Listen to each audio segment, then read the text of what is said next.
મનોવિજ્ઞાન વિભાગમાં આપનું હાર્દિક સ્વાગત છે. મિત્રો,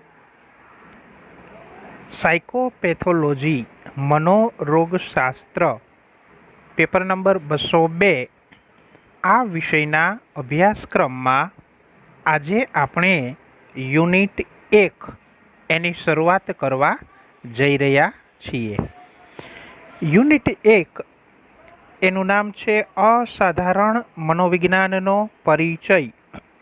અને આ યુનિટમાં આપણે જે મુદ્દાઓનો અભ્યાસ કરવાના છીએ એમાં પ્રસ્તાવના, બીજો મુદ્દો છે અર્થ અને વ્યાખ્યાઓ, ત્રીજો મુદ્દો છે અસાધારણ વર્તનના લક્ષણો, ચોથો મુદ્દો છે અસાધારણ વર્તનના ધોરણો અને માપદંડો, અને પાંચમો મુદ્દો છે માનસિક સ્વાસ્થ્ય.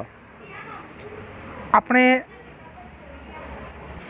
અસાધારણ વર્તનને સમજવા માટે સૌથી પહેલાં એના ઇતિહાસને સમજવો જરૂરી છે.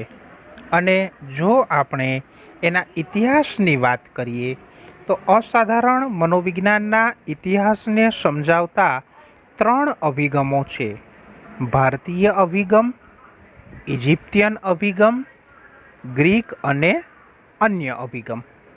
જો આપણે ભારતીય અભિગમની વાત કરીએ તો અસાધારણ મનોવિજ્ઞાનના ભારતીય અભિગમ એ હજારો વર્ષ જૂનો ગણી શકાય એવો એક અભિગમ છે.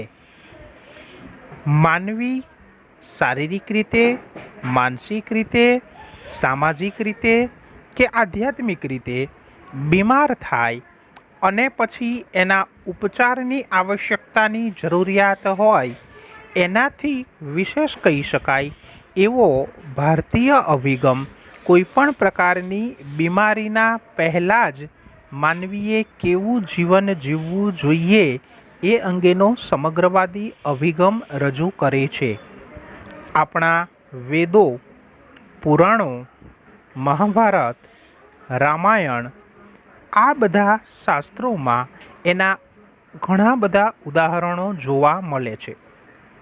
વેદોની અંદર કોઈપણ પ્રકારની બીમારી કે રોગ થાય અને એ રોગનો ઉપચાર, એનું નિદાન કેવી રીતે કરવું, એની સારવાર કેવી રીતે કરવી, બીમાર થતી વ્યક્તિએ શું કાળજી લેવી, જેને સારવાર કરે છે એને સારવાર સમયે શું ધ્યાન રાખવું, બીમાર વ્યક્તિની ફરજો શું છે, ઉપચારક એની ફરજો શું છે, આવી અનેક બાબતોની ચર્ચા એ ભારતીય દર્શનશાસ્ત્ર, ભારતીય વેદો અને પુરાણોમાં કરવામાં આવેલી છે. આપણે માનસિક બીમારીઓની ચર્ચા કરી રહ્યા છીએ તો વેદોની અંદર, પુરાણોમાં માનસિક બીમારીઓ વિશે પણ ખૂબ સારી સમીક્ષા કરવામાં આવેલી છે. વેદોની ઋચાઓમાં તો વ્યક્તિ માનસિક બીમાર ન બને એ માટેના અનેક શ્લોકો અને જીવનશૈલી માટેના સૂચનો પણ કરવામાં આવેલા છે. મહાભારત તો માનસિક રોગોના ઉપચાર માટેનો એ સમયનો એક મહાગ્રંથ કહેવામાં આવે તો પણ ખોટું નથી.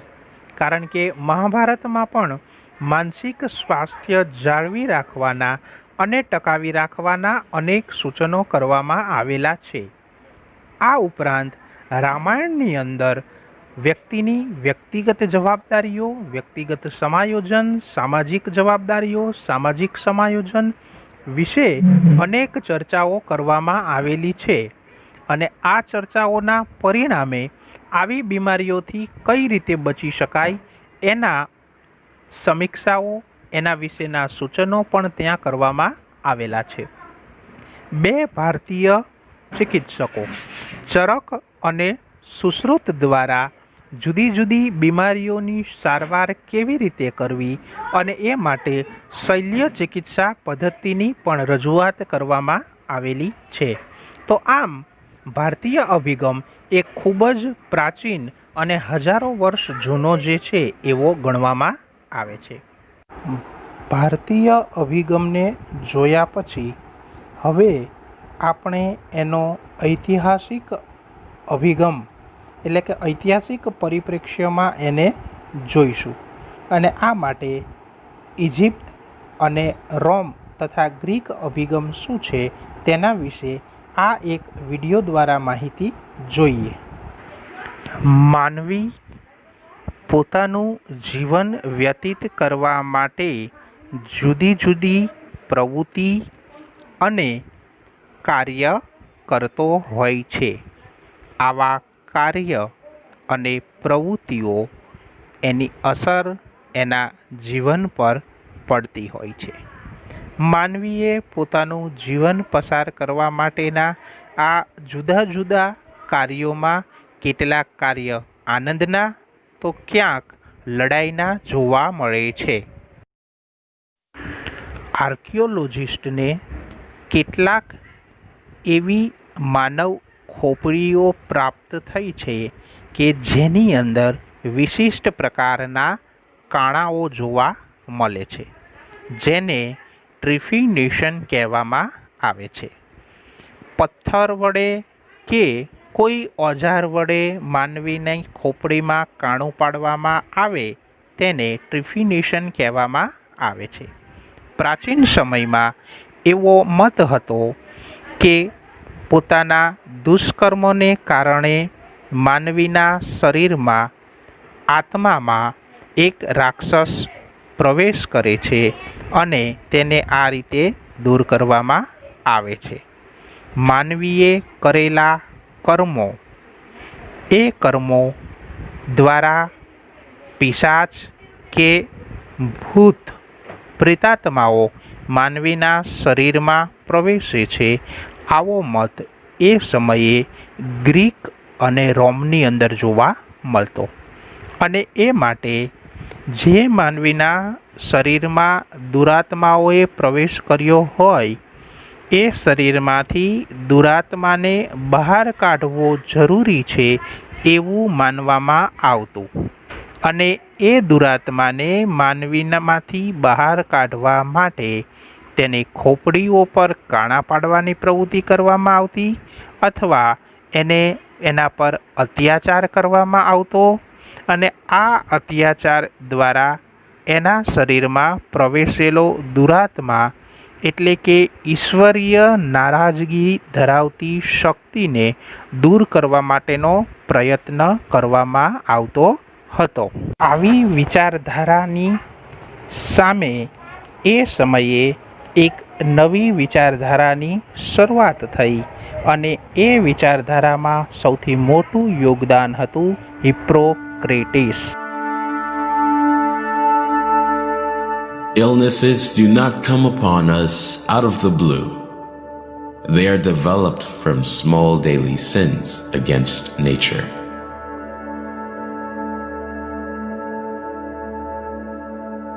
Everyone has a doctor in him or her. We just have to help it in its work.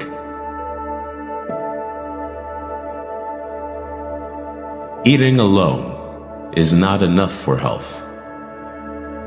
There must also be exercise.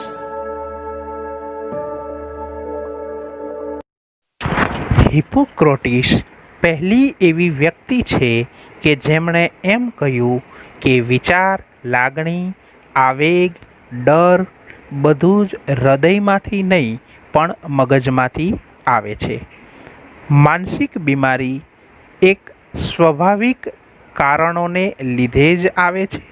તેની પાછળ કોઈ દૈવીય શક્તિ જવાબદાર હોતી નથી અને એમ કહેતા એમણે એક નવો વિચાર આપ્યો.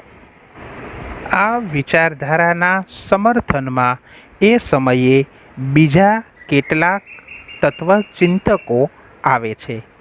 એરિસ્ટોટલ, પ્લેટો અને એ સિવાયના બીજા કેટલાક તત્વજ્ઞાનીઓ એ સમયે એવો વિચાર રજૂ કરે છે કે કોઈ પણ માનસિક બીમારી એ માત્ર દૈવીય પ્રકોપનું કારણ નથી. માનસિક બીમારી એ મગજની ખામી સાથે જોડાયેલી છે. માનસિક રોગોને દૈવીય ચંગુલમાંથી છોડાવીને એક બીમારી તરીકે પ્રસ્થાપિત કરવામાં આ વૈજ્ઞાનિકો ડૉક્ટરોનું પ્રદાન ખૂબ મહત્ત્વનું રહ્યું છે. ધર્મ અને બીમારી એકબીજા સાથે જોડવામાં આવેલ તેની સામે આ તત્વચિંતકોએ પોતાનો વિરોધ નોંધાવ્યો અને એટલા માટે અંધાધૂંધીના એ સમયની અંદર આવા તત્વચિંતકોનો વિરોધ કરવામાં આવ્યો. આ સમયે કેટલાક સમાજસેવકો અને ચર્ચના પાદરીઓએ પણ માનસિક બીમારીને દૈવીય પ્રકોપ સાથે કોઈ સંબંધ નથી, પણ સામાન્ય કારણોથી ઉદ્ભવે છે અને તેનો ઉપચાર સંભવ છે તેમ જણાવ્યું. જેમાં પારાસલ્સ, જ્હોન લેવી વાઇસ, જ્હોન વેયર વગેરે મહત્ત્વના હતા. કેદીઓ જેવી હાલતમાં જીવતા માનસિક બીમાર લોકોને સારવાર આપવા માટે ઉત્તમ કહી શકાય એવા પ્રકારની હોસ્પિટલોની શરૂઆત કરવી જોઈએ એવો મત એ સમયના તત્વચિંતકો અને આધુનિક વિચારકોએ રજૂ કર્યો. આવી પ્રક્રિયામાં સેન્ટ વિન્સન્ટ પોલ એમનું પ્રદાન ખૂબ મહત્ત્વનું રહ્યું છે અને એમણે ચર્ચોને માનસિક સારવારના ઉપચાર માટે વિધાયક અભિગમ પેળવવા તરફ લઈ ગયા છે અને એને કારણે માનસિક બીમારીઓ પરત્વે એક બીમારી તરીકે જ એને જોવા માટેનો અભિગમ એ સમયે વિકસેલો જોવા મળે છે.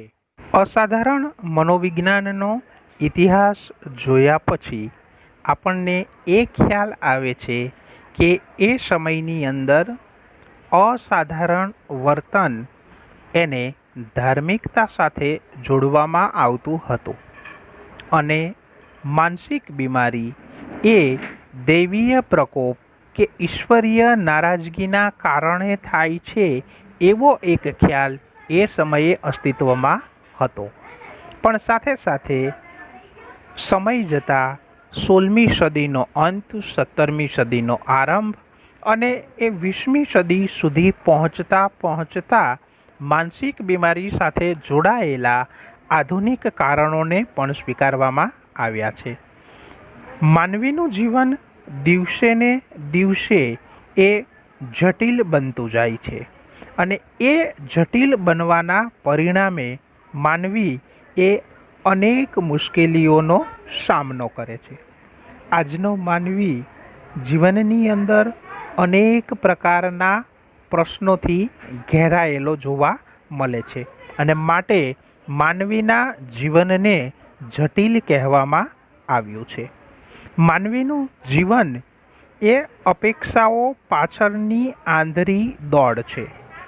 એક વ્યક્તિને બીજી વ્યક્તિથી આગળ પહોંચી જવું છે, એક વ્યક્તિને બીજી વ્યક્તિ કરતાં ચડિયાતું બનવું છે અને એ દોડની અંદર માનવી જે છે એ સતત દોડતો રહે છે. ખૂબ જ જાણીતા તત્વજ્ઞાની એરિસ્ટોટલે માનવીને જરૂરિયાતનું પોટલું કહ્યું છે. માનવીની એક જરૂરિયાત પૂર્ણ ન થાય એવામાં એની બીજી જરૂરિયાતનો ઉદ્ભવ થતો હોય છે અને એટલા માટે તેને જરૂરિયાતનું પોટલું કહેવામાં આવે છે. માનવી જીવન દરમિયાન જુદી જુદી અનેક અપેક્ષાઓ અને જરૂરિયાતો સાથે જીવતો હોય છે અને એટલા માટે માનવીની અપેક્ષાઓ અને એની જરૂરિયાતો એ બંને જે છે એની વચ્ચે એને સંઘર્ષનો અનુભવ કરવો પડતો હોય છે અને આવા સંઘર્ષ, જરૂરિયાતો અને અપેક્ષાઓ વચ્ચેનું સંતુલન એ માનવીની અંદર વિશેષ પ્રકારનો સંઘર્ષ જન્માવવાનું કાર્ય કરે છે. જો આપણે માનવીના જીવનમાં જોવા મળતા સંઘર્ષોની વાત કરીએ તો દરેક વ્યક્તિ એ પોતાની અપેક્ષાઓ પૂર્ણ કરવા માટેના પ્રયત્ન કરતો હોય છે અને એ પ્રયત્નની અંદર સ્પર્ધાત્મક વાતાવરણ, હરીફાઈ, નૈતિકતામાં ઘટાડો, મોંઘવારી, ભ્રષ્ટાચાર, અપરાધ, ગરીબી, બેકારી, વ્યક્તિ વચ્ચેના સંબંધોમાં ઘટાડો, શોષણ, આવી અનેક સમસ્યાઓ સામે એને સતત લડાઈ લડવાની છે. આવી લડાઈ એ માણસ સતત અનુભવાતો આ સંઘર્ષ એ અહમને ઠેસ પહોંચાડે છે અને એને કારણે માનવી એ માનસિક સમસ્યાઓનો ભોગ બને છે. એટલે કે માનવીની અંદર નવી સમસ્યાઓ જન્મ લેતી હોય છે. આવી જે સમસ્યાઓ છે એવી સમસ્યાઓના લક્ષણો શું છે, એના કારણો, એના નિદાન, એના ઉપચાર, સારવારની પદ્ધતિઓ અને સમસ્યા વિશેના સંશોધનો કરવાનું કામ એ અસાધારણ મનોવિજ્ઞાન કરે છે અને માટે જ આવી બાબતો એ અસાધારણ મનોવિજ્ઞાનના અભ્યાસ વિષયની અંદર આવરી લેવામાં આવેલી છે. તો આમ અસાધારણ મનોવિજ્ઞાન એ શું છે એ અર્થમાં આપણે એની પ્રસ્તાવનાની અંદર એનો ઇતિહાસ અને એની સાથે જોડાયેલી બાબતોનો અભ્યાસ કર્યો. હવે આપણે અસાધારણ મનોવિજ્ઞાન એટલે શું તેની વ્યાખ્યાઓ વિશેની વાત જે છે એ જોઈશું. મિત્રો, અસાધારણ મનોવિજ્ઞાનની વ્યાખ્યાઓ જુદા જુદા અભિગમના આધારે આપવામાં આવે છે. શબ્દાર્થની દ્રષ્ટિએ અસાધારણ શબ્દને અંગ્રેજીમાં એબનોર્મલ કહેવામાં આવે છે અને આ એબનોર્મલ એ શબ્દ બે શબ્દો દ્વારા બનેલો છે. ગુજરાતીમાં જોઈએ તો અ વત્તા સાધારણ, અંગ્રેજીમાં એબ વત્તા નોર્મલ. ગુજરાતીના અર્થના સંદર્ભમાં કહીશું તો જે સાધારણ નથી તે, અને અંગ્રેજી શબ્દના અર્થના સંદર્ભમાં કહીશું તો સાધારણથી દૂર હોય તેવું. આ અર્થમાં કહી શકાય કે અસાધારણ એટલે સાધારણ નથી તે અથવા સાધારણથી દૂર છે તેવું વર્તન. એટલે કે એમ કહી શકાય કે જે વર્તન સાધારણ નથી અથવા સાધારણ કરતાં દૂર છે તેવા વર્તનને અસાધારણ કહેવામાં આવે છે. આ રીતે અસાધારણ મનોવિજ્ઞાનની એક સામાન્ય શબ્દાર્થની દ્રષ્ટિએ વ્યાખ્યા છે. આ સિવાય વિવિધ મનોવૈજ્ઞાનિકોએ આપેલી વ્યાખ્યાની જો વાત કરીએ તો એક વ્યાખ્યા જેક રોય સ્ટ્રેન્જ આપે છે અને તે જણાવે છે કે અસાધારણ મનોવિજ્ઞાન એ માનવ વર્તનની વિકૃતિઓનું વર્ણન, નિદાન, વર્ગીકરણ, ઉપચાર અને સિદ્ધાંતોની સમજૂતી આપતું વિજ્ઞાન છે. આ વ્યાખ્યાની અંદર સ્ટ્રેન્જ અસાધારણ મનોવિજ્ઞાનના શબ્દાર્થની અંદર જુદી જુદી બીમારીઓ વિશેના લક્ષણો, ઉપચારો, તેનું નિદાન, એ સંબંધિત સિદ્ધાંતોની સ્થાપના, આવી બાબતો પર ભાર મૂકતા હોય એવું જોવા મળે છે. ત્યાર પછીની એક વ્યાખ્યા એ કાર્સન, બુચર અને મિનેકાએ આપેલી છે. તેઓ એમ કહે છે કે અસાધારણ મનોવિજ્ઞાન એટલે અસાધારણ વર્તનના અભ્યાસ, મૂલ્યાંકન, ઉપચાર અને નિવારણ સાથે સંબંધિત હોય એવું મનોવિજ્ઞાનનું એક ક્ષેત્ર છે. પછીની વ્યાખ્યા આપતા કિસ્કર જણાવે છે કે અસાધારણ મનોવિજ્ઞાન વ્યક્તિ સાથે સંબંધિત અશાંતિ અને વર્તન વિકૃતિઓનો અભ્યાસ કરતી મનોવિજ્ઞાનની એક વિશિષ્ટ શાખા છે.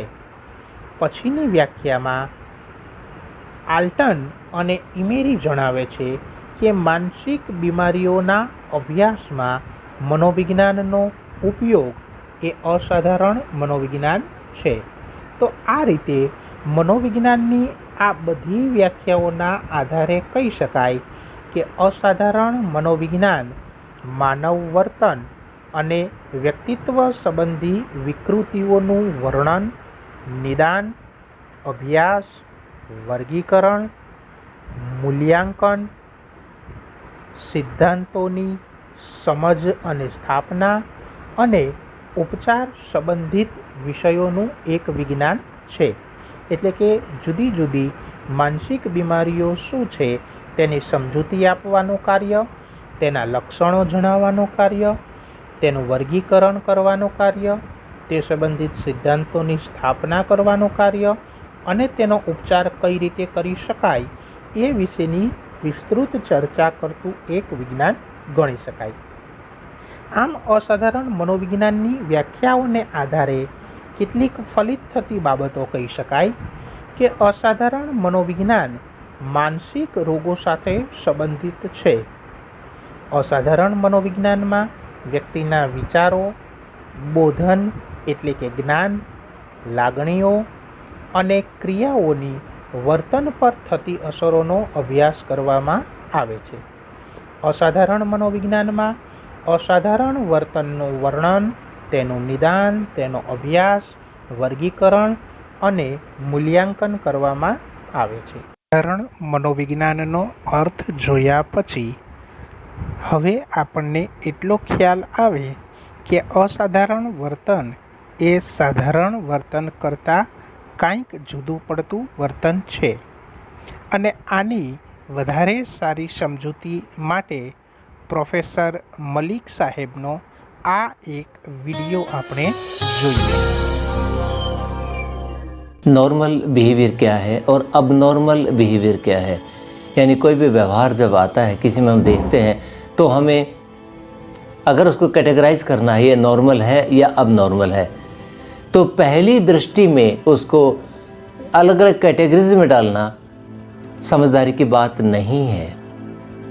क्योंकि जो बिहेवियरल साइंसेस हैं, जैसे हमारा मनोविज्ञान, साइकोलॉजी है, इसके अंदर कोई भी एब्सोल्यूट टर्म नहीं होती, यानी बिल्कुल जीरो भी नहीं होता और बिल्कुल 100% भी नहीं होती है चीज़ें. अधिकतर चीज़ें नॉर्मल ही होती हैं. नॉर्मल का मतलब एवरेज परफॉर्मेंस को हम नॉर्मल कहते हैं. जब भी हम किसी एवरेज परफॉर्मेंस से किसी की परफॉर्मेंस को जोड़ते हैं, चाहे वो परफॉर्मेंस है चाहे वो कैपेबिलिटी है, जैसे इंटेलिजेंस एक कैपेबिलिटी है और स्कॉलास्टिक अचीवमेंट वो एक परफॉर्मेंस है. कोई भी चीज़ है जिसको हम अब नॉर्मल या below normal what ever you call it, उसको डिक्लेयर करने के लिए हम उतावलापन कभी ना करें, क्योंकि बहुत सारे फैक्टर्स हैं जिनका हमने प्रयोग करना है. उसके आधार पर ही हम किसी चीज़ को कहेंगे ये नॉर्मल है या अब नॉर्मल है. देखिए, किसी चीज़ को या किसी व्यवहार को हम डिक्लेयर करने से पहले किन किन बातों का ध्यान रखेंगे, कुछ नॉर्म्स की बात मैं आपके सामने करता हूँ. जैसे एक नॉर्म होता है कल्चर का नॉर्म, यानी एक संस्कृति का नॉर्म. एक समुदाय के अंदर कोई एक विशेष प्रकार का बिहेवियर नॉर्मल माना जाता है या अच्छा भी माना जाता है, लेकिन किसी दूसरे समुदाय के अंदर वही बिहेवियर नॉर्मल नहीं माना जाता है. तो अगर एक इंसान एक समुदाय में वो बिहेवियर कर रहा है, दूसरे में जाके वो उसी बिहेवियर को करता है, तो वहाँ पे उसको अबनॉर्मल करार दे दिया जाएगा, जबकि बिहेवियर सेम है. फ़र्क हो गया कल्चर का, यानी कल्चर एक नॉर्म के रूप में काम करता है. जहाँ कल्चर है, कल्चर के अंदर सब कल्चर भी होते हैं. अगर हम हिंदुस्तान की बात करें तो जैसे एक कल्चर हो गया, उसके अंदर कुछ जातियाँ होगी और जातियाँ के अंदर उपजातियाँ भी होगी, यानी कि अलग अलग नॉर्म बन जाते हैं और साथ साथ फैमिली नॉर्म भी लोग बना लेते हैं, होते ही हैं सभी के. तो नॉर्म के लिए पहली चीज़ हम जो देख रहे हैं कल्चर की बातें देख रहे हैं. उसके बाद एक आयु का भी एक नॉर्म होता है, एक उम्र. एक छोटा बच्चा जो व्यवहार करता है और बड़ा अगर उसी व्यवहार को करता है तो उसे कहते हैं चाइल्डिश, बच्चे जैसा, यानी वो नॉर्मल नहीं हुआ. यानी कि व्यवहार अपने आप में नॉर्मल या अब नॉर्मल नहीं है, बल्कि उसकी व्याख्या उस आधार पर की गई कि किस उम्र के व्यक्ति ने वो व्यवहार किया है. अगर कोई बड़ा आदमी रोता है, आप देखिए छोटी बात पर रो पड़ता है, तो क्या बच्चों की तरह रो रहा है? यानी बच्चों के लिए वो व्यवहार नॉर्मल है, बड़े के लिए वो नॉर्मल नहीं है। तो उम्र भी एक क्राइटेरिया हो गया जिसके आधार के ऊपर हम समझने की कोशिश करेंगे कि ये व्यवहार नॉर्मल है या नहीं है। इसी प्रकार जेंडर, लिंग भी एक आधार है। कुछ व्यवहार ऐसे हैं जो अधिकतर लड़कियां करती हैं, कुछ व्यवहार ऐसे हैं जो अधिकतर लड़के करते हैं। अगर वो व्यवहार एक दूसरे का कहीं ना कहीं कुछ रूप एक्सचेंज होता है, बदलता है, तो कहेंगे ये लड़कियों की तरह बिहेव कर रहा है, और लड़की अगर लड़कों जो है व्यवहार करती है तो लड़कों की तरह बिहेव कर रही है। यानी वो बिहेवियर, वो व्यवहार जो दूसरे लिंग के लिए नॉर्मल माना जाता है, ज़रूरी नहीं कि वो उसके अपोजिट जेंडर के लिए भी वो नॉर्मल माना जाए। यानी एक लिंग भी एक आधार हो सकता है, जेंडर भी एक आधार हो सकता है। इसी प्रकार बहुत सारे कैटेगरीज हो सकते हैं। जैसे अगर स्कूल की बात करें, स्कूल के अंदर जो बच्चों के मार्क्स आते हैं वो भी नॉर्मल, अब नॉर्मल का उसके आधार पर भी डिक्लेयर करते हैं। स्कूल के अंदर जैसे मान लिया कि नॉर्मल परफॉर्मेंस बच्चा दे रहा है, तो उसको हम नॉर्मल मानते जाते हैं। कई बार ऐसा भी होता है वो बहुत ही गिफ्टेड बच्चा होता है, ब्रिलियंट होता है, किसी वजह से वो बहुत ज़्यादा अंडर अचीवर कर रहा होता है, तो उस हालात में उसको हम नॉर्मल मानने की गलती करते रहते हैं। इसलिए स्कूलों के अंदर विशेष रूप से साइकोलॉजिकल टेस्ट होते हैं, और साथ साथ स्कॉलास्टिकल अचीवमेंट के साथ उनका कंपैरिजन होता है। फिर आइडेंटिफाई किया जाता है अंडर अचीवर कौन है। यानी अंडर अचीवर जो इंटेलिजेंट बच्चा नॉर्मल अगर मार्क्स ला रहा तो अंडर अचीवर हो जाता है। तो इस प्रकार एक परफॉर्मेंस है, यानी एक मान लो 50% नंबर किसी बच्चे के आते हैं, अगर उसका इंटेलिजेंस लेवल नॉर्मल से कम है तो हम कहेंगे इसके लिए अच्छे नंबर आए, और अगर उसका बहुत अच्छा इंटेलिजेंस लेवल है तो उसे कहेंगे इसके नंबर कम आए। यानी कि नंबर वही हैं, इंटरप्रिटेशन बदल गई। एक इंटेलिजेंस को एक नॉर्म मान लिया, उसकी जो पोटेंशियलिटी को उसको एक नॉर्म मान लिया।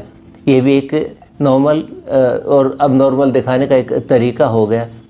ऐसे भी किसी व्यवहार को अगर हम लेते हैं, जैसे हम कहते हैं कोई मैदान के अंदर खेल रहा है, कोई खिलाड़ी कबड्डी कर रहा है, रेसलिंग कर रहा है, फुटबॉल खेल रहा है, नॉर्मल है। अगर वो घर के अंदर फुटबॉल खेलता है, चीज़ों को तोड़ता है, वो नॉर्मल बिहेवियर नहीं है। तो जहाँ पर जो बिहेवियर नॉर्मल समझा जाता है वो वहीं पर ही नॉर्मल है, दूसरी जगह करने में, दूसरी सिचुएशन बदलने में वो अब नॉर्मल हो जाता है। हमें ये जल्दी कतई नहीं करनी चाहिए कि किसी को देखें और एक झटके से उसे नॉर्मल और अब नॉर्मल के लिए व्याख्या कर दें, कि उसको समझने के लिए ये बहुत ही जटिल विषय है। उसको समझने के लिए बहुत सारे फैक्टर हैं जो हमने ध्यान में लाने, उसके बाद ही उसके ऊपर कहना है कि ये नॉर्मल है, अब नॉर्मल है। हर अब नॉर्मल का मतलब सिर्फ साइकोटिक नहीं होता, अब नॉर्मल का मतलब सिर्फ पागल भी नहीं होता।